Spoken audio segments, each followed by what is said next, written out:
Hi YouTubers, father and son history tours, finally back for part 2 of Aldbourne Band of Brothers tour eventually. I haven't picked the greatest of days, it's raining but I was in the area. But now we had a bit of a camera problem on part 1, so I'm back in Aldbourne. I'm in the church. You remember in part 1 Richard Winters used to come up here. And he got friendly with a couple, Mr. and Mrs. Barnes, who he later billeted with in what is now the post office. The reason they were here was because they were visiting this. This was their son who'd lost his life in 1942. Yeah, pretty sad. But that's how they got talking and eventually become friends. And I do believe that Mr. and Mrs. Barnes actually asked. So, very sad. So I'm going to walk back down now. There's one more thing I want to show you, which is down the bottom. I hope the sound is alright because it is quite windy. But we're going to go down to the bottom and I'll show you a couple of other things. So yeah, I'll see you down there. Okay, so we're back. This is the town hall in Aldbourne. I should imagine there was a few dances and socialising in there. Pretty cool. Now, if I pan the camera down, come into this road. That might be a bit of a giveaway. But basically, this road was where all the stables were. I do believe that the developer who bought this land, there was about 6 stables left on here and he wanted to demolish them, but the Americans said, oh no, we're not having that. So they actually shipped them back to Toccoa in Georgia, and I think they built a museum out of it. But this was basically where all the stables were, where the Airborne. I mean, you've got to imagine, this American soldiers stretched from the east in Reading right up to the west in Marlborough. It was a massive area to put them. The stables weren't the most comfortable things in the world, but a lot of these were farm boys who were used to it. So yeah, that's pretty cool. So what we're going to do now is we're going to go to Littlecote House, which is where Colonel Singh's office was. We'll have a little look around there and see what we can show you. I do believe there is also a stable in the fairgrounds. Whether it's still there or not, I don't know. We'll try and find it. So yeah, what we do now, I'll get in the car and we'll go down to Littlecote House.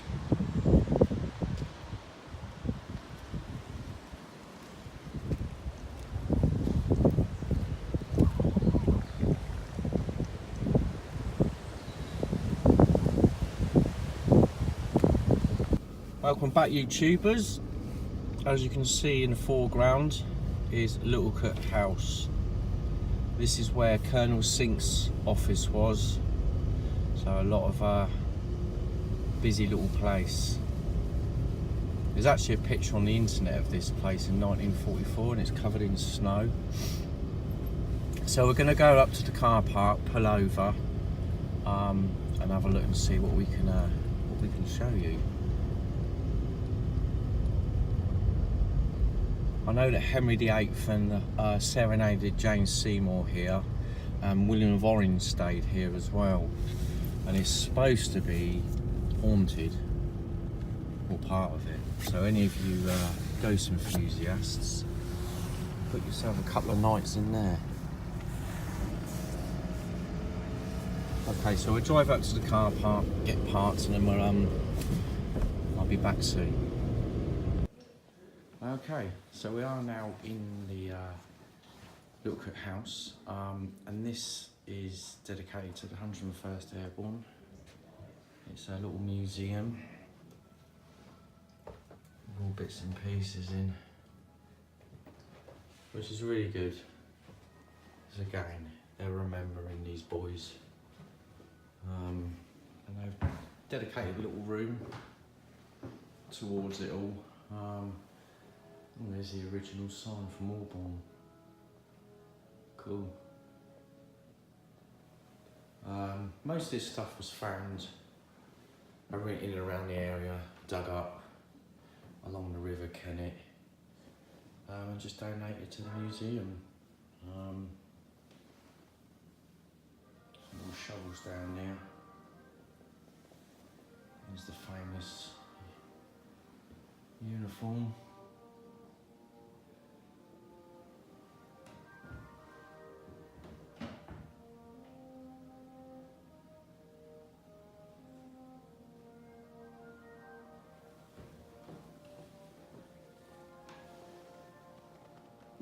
The old German swastika flag, the stars and stripes. There's a few helmets there. Fantastic.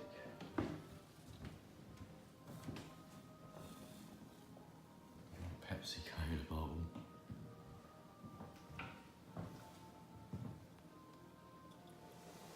The Union flag. There's some models of planes there. There's the British uniform.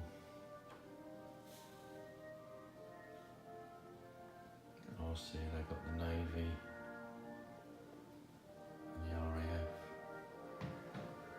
And I'll come round.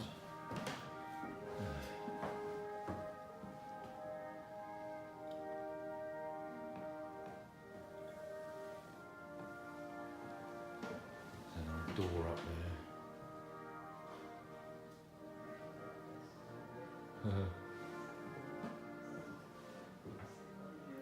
That's one of the stable doors. Anyhow, it's I'm going to go and venture outside and I'll see what else we can find in here. I'm glad we found this so I could show you this. So yeah, we'll have a look around and see what we can find. I shall see you in a bit.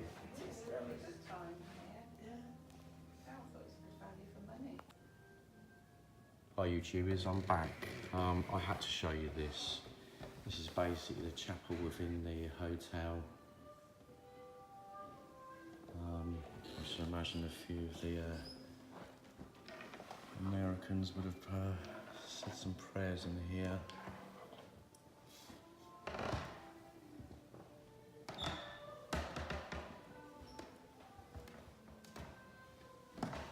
I'll go to the end of it and show you down from the gallery. The organ.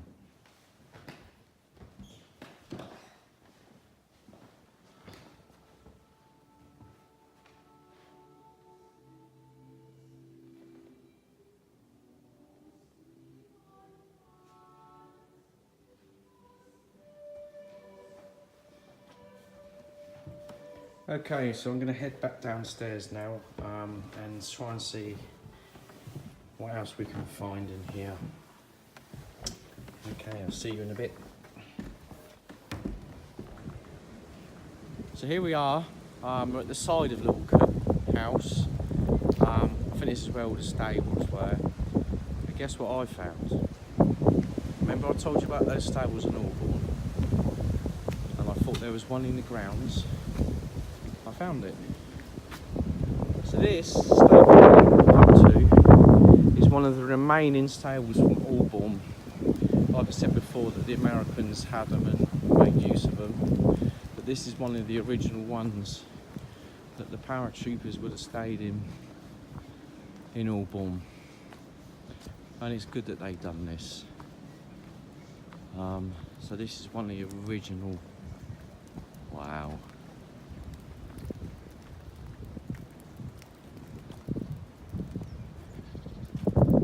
They've got some stuff up in there. Let's see if we can get in there. There you go. We've got a little soldier there. But you've got your typical bunk beds.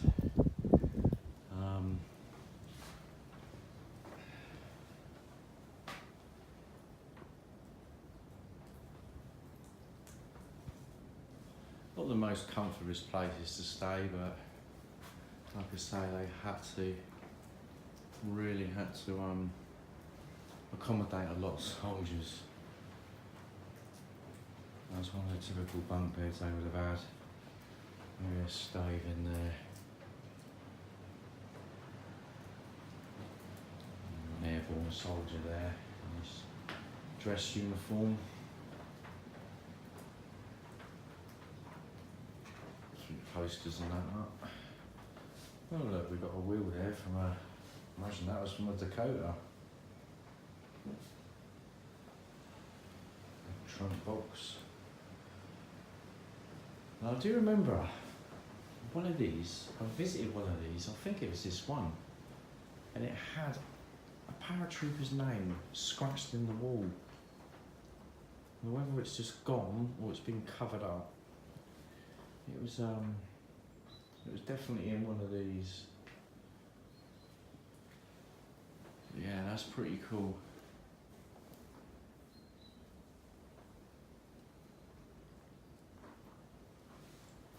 So glad they kept this.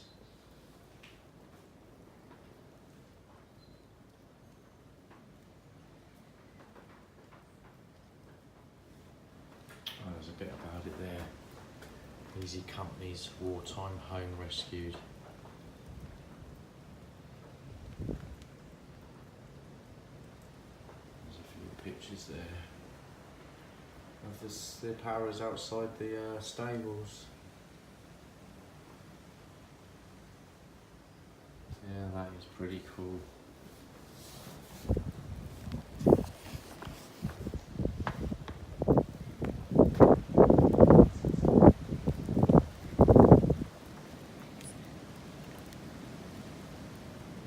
So there you go, one of the original stables from Aldbourne. So glad I found this. Fantastic.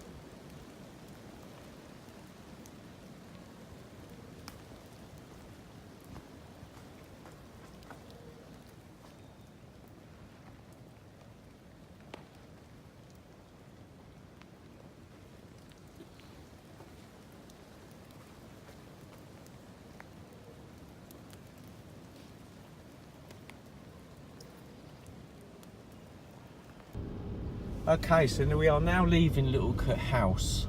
This is the main entrance. This is the entrance out. If you can just imagine, on each side of this little road, on the grass verges, would have been packed with airborne troops, tents, equipment, the lot on each side. There are pictures you can download. Oh look, they're doing some archery over there. Pretty cool. But there are some pictures you can download, and there are some that you can see where the amount of personnel and equipment on either side of these grass verges was quite amazing. As I say before, in part 1 and part 2, there was just so many, and it was just putting them somewhere. But we're coming out of Littlecote House now, so hope you enjoyed that one. I'm going to see what's on the way home and see if we can stop somewhere that's associated again with Band of Brothers. So yeah, we're just coming up to the exit of Littlecote House. And as soon as we get to the end, I shall stop filming and then start again when we're in our next destination. Just show you the gates. Oh, and there they are. So we are now exiting Littlecote House. Okay, I'm driving now, so I shall see you on the next one. Okay, so we've stopped off on the way to a place called Chiltern Foliat. This is the church. Now, all you Band of Brothers fans will know that Chiltern Foliat was where Sobel was sent after he had Easy Company taken off of him. And this is where he trained chaplains, medics to jump. I don't think there's much here now, but I saw the sign and I thought, I've got to stop.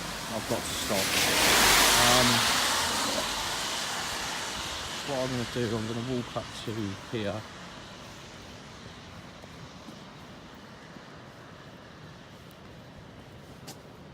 Obviously a lot of these weren't here. But up in the distance, if you can see between that tree and the wall, is the old school of Chiltern Foliat. I should imagine that school was up and running when the Airborne were here. But yeah, so this is where Sobel was sent. And Lieutenant Meehan took over Easy Company before they're dropping to Normandy. And as you know, that was quite a good move for Sobel in the end.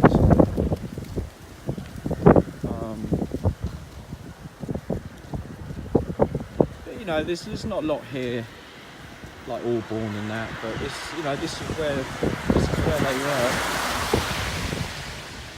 You know, there would have been ones billeted around here, and all sorts. But there's the old school. I thought I'd get that. So that is the old school in Chiltern Foliat. Okay. So what I'm going to do now, I'm going to stop in Ramsbury, which is basically where the hub of it all was, which is just up the road. It's not too far. So we'll stop there. Again, I don't think there's a lot to actually see of any evidence of the Airborne being there. But we're going to the main square and have a look around. If I see the sign, I've got to stop because I know it's associated with Band of Brothers. So we do that.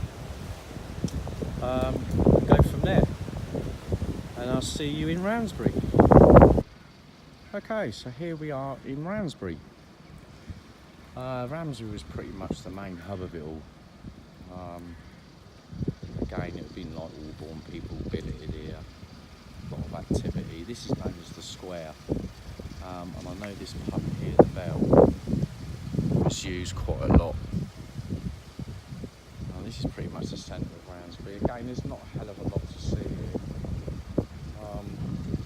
But, you know, I saw it on the road sign and I thought it'd be rude not to stop. So yeah, very quiet village, this one. So have a look down there. Just give you an idea of... Lovely. Oops, car coming up here.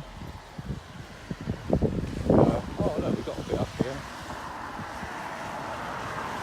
This is an old sign, nothing to do with the Airborne, but it's an old sign.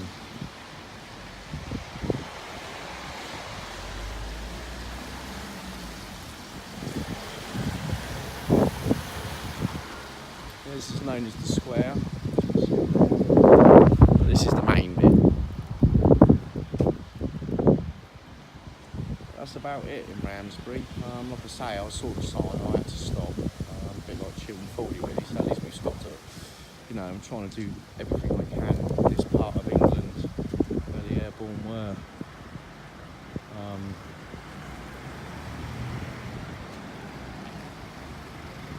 Okay. I'm going to try and find one more place. We're going to try and go to Membury, which was where an airfield was, which is quite near. It's all around this area. There's Membury service station, which is a service station on the M4, but that all around there was Membury airfield. So we're going to try and find, it's all these little country lanes, they confuse me, but we'll try and find that. And that probably will be it for now because the weather's getting worse. But that's Ramsbury.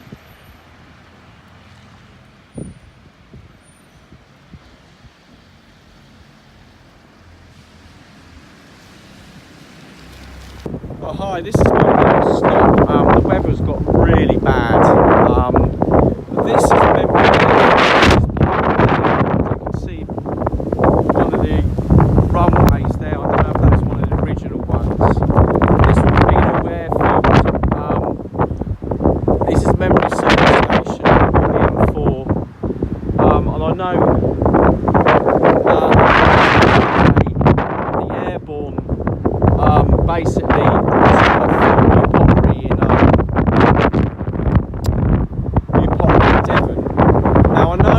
this airfield, about 90 aircraft took off at Market Garden on the 17th of September 1944, and I do know that a lot of the 101st Airborne took off from this airfield. If you Google Earth it, you can get a really good view. You can see some original airstrips. I mean, you can't really see a lot from here, but yeah, this is my last stop. I hope you enjoyed it. This part 2 related.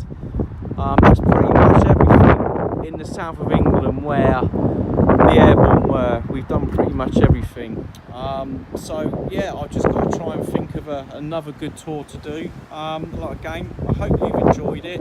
Please subscribe and like, and if you want to leave a message, brilliant. So yeah, there you go. Thank you very much for watching.